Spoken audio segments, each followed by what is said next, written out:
We had 20/20 vision, but there was so much we couldn't see. I remember the week when the world changed every day. Toilet paper sold out. NBA shuts down. There was this buzz in the air. It felt so surreal. Wait, Tom Hanks is sick? Well, then it must be real. After Ebola, Zika, swine flu, SARS, yet again we wonder about this pneumonia of unknown cause. And then it spreads through the world. Pandemic declared. Entire cities shut down overnight. Grocery stores empty as we stockpile our shelves, hunting for Clorox wipes. Healthcare heroes cry between shifts with bruises across their faces. They plead with us to flatten the curve. So we shut down, we shelter in place. We binge on demand in loungewear. Netflix, Hulu, Disney. We trade puzzles, learn to draw. We watch Tiger King. Other generations, they were drafted into war. All we're being asked to do is stay at home. It's this new kind of combat inside the mind, staying still while stir-crazy feelings grow. Working from home in the afternoon, built an office in my living room. I'm trying not to touch my face, 'cause Corona, she's all over the place. Corona, you're taking my job, you're robbing my 401k. Well, Corona, I'm staying at home, I'm here all alone. Oh. The work-life balance blurs as we log in from home through Zoom. Cats crossing screens, and toddlers in the view, reminding our colleagues, you're on mute. You're on mute. You're on mute. You're on mute. You're on mute. You're on mute. You're on mute. You're on mute. And all of a sudden, your boss has a beard, and your mom has a crush on Andrew Cuomo. The whole world in quarantine. Every major city closed. Our way of life, it changes so quickly, and our pandemic vocabulary grows. Curfew, shutdown, shelter in place, self-isolate for 14 days. Sing happy birthday twice while you wash your hands. Hope you don't have anything special planned, because non-essential travel, banned. But in Florida, the beaches are still open. We watch college students celebrate spring break. If I get corona, I get corona. And on TikTok, Kellyanne Conway's daughter gives her mother's COVID away. Presidential debates behind panes of glass. The BBC recommends having sex with a mask. And Will Reeves says, "Good morning, America," panning out with no pants.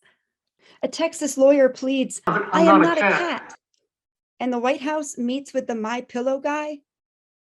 Is it just me, or is Anthony Fauci the sexiest man alive?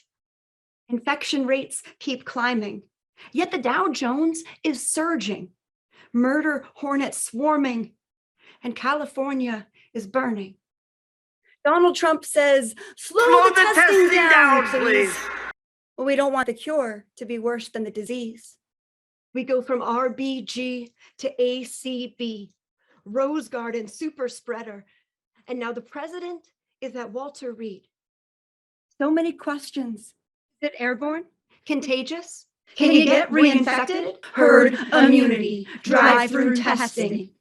Flatten the curve, brace for the surge, ICU capacity, logarithmic curves, airborne droplets, N95s, ventilators, respirators. And I'm afraid to go outside.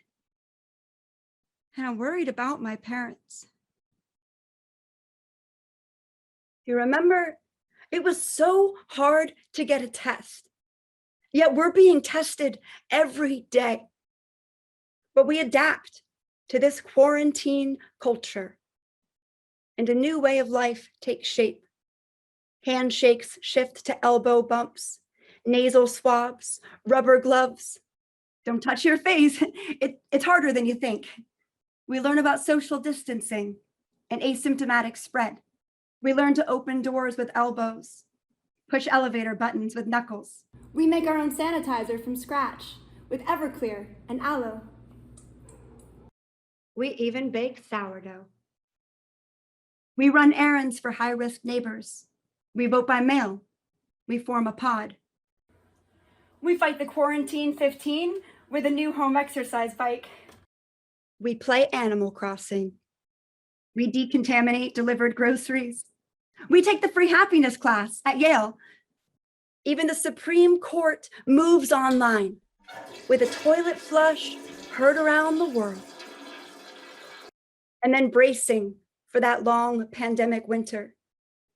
The cold, it's brutal as those outdoor gatherings dwindle and the isolation really starts to run through you.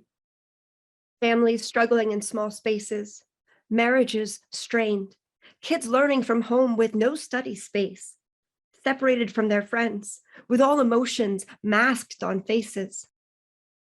And those living on our own, we fight the loss of human touch, isolation, loneliness, and pandemic dating. Pandemic dating. Pandemic dating. Pandemic dating. Pandemic dating sucks. And pandemic dating sucks. Synchronously solo, together at home. We protect each other by staying away. And we innovate, finding new ways to celebrate from these separate spaces. We visit grandparents through glass windows, share Thanksgiving over Zoom, graduate through drive-by parades, stream concerts in living rooms. Restaurants build seating outdoors. We play concerts from sidewalks and streets. We clap because we care for frontline workers, develop vaccines at warp speed. Survivors donate antibodies. We learn to reuse PPE. We 3D print converters that can turn one ventilator into 3.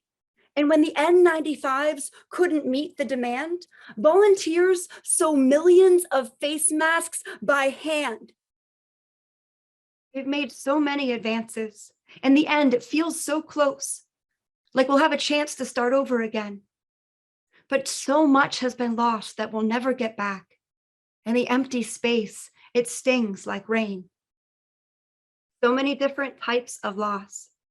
Every stranger on the street, each of us grieving in our own personal way. Invisible battles that only we can see.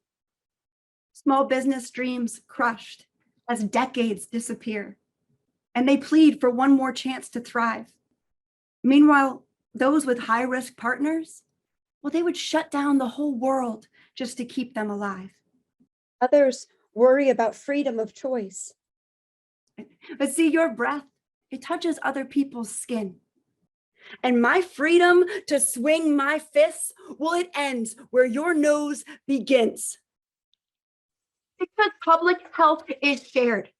That means our fates are intertwined. My health affects yours, and yours affects mine. What sacrifices we're willing to make to keep ourselves alive. Mom and pop are on the chopping block. Comorbidity is on the bottom line. Tens of millions have lost their careers. Millions of people have died. Nurses holding iPads while families say goodbye. And we keep trying to weigh this impossible balance between livelihoods and lives. It was so much we couldn't see coming. And regrets, I know we all have many. And there's no way we can change what's already taken place. Hindsight, well, that was 2020. Well, let's put hindsight behind us. Let's stop looking back. Let's learn from this past and look forward to a future we haven't seen yet.